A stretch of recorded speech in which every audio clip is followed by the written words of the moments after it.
Welcome to the Daily. It's Wednesday, June 8th. I'm Jason Seguini. The other guys traveling this morning because there's a ton going on in the soccer world. And we're going to start in Detroit last night, where the U.S. got their Gold Cup campaign underway against Canada. A 2-0 victory for the U.S. side, helping Bob Bradley erase some of those memories of that Spain game from Saturday.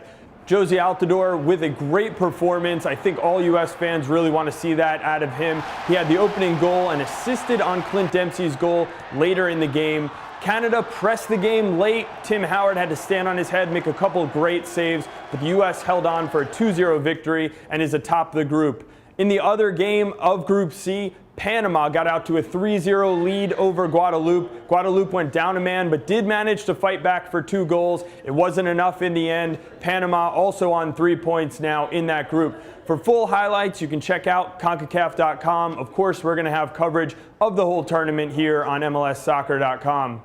There's a break in Gold Cup action today, but tomorrow Mexico gets back underway in Group A action. They are in Charlotte, North Carolina for that game. The other big news this week, of course, is the opening of Livestrong Sporting Park in Kansas City. Kansas City finally going to play their first home game of the season against the Chicago Fire on Thursday night on ESPN2. We will have all the coverage of that game here on MLSsoccer.com. Greg Lawless, Jackie Pickering, Nick Furshaw, all out in Kansas City for this big event.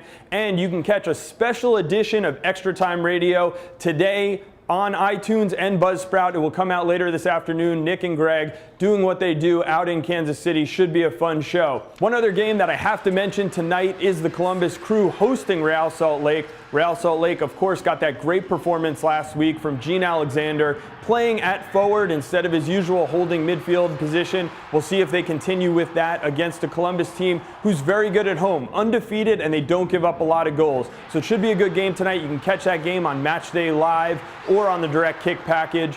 One last thing before I go, 4 Days with Frazier, the behind-the-scenes series we did with first-year Chivas head coach Robin Frazier last week. Second part came out today. Don't forget to check it out. It's a great series. I think you'll enjoy it. That's all I have for the Daily today. We'll be back tomorrow.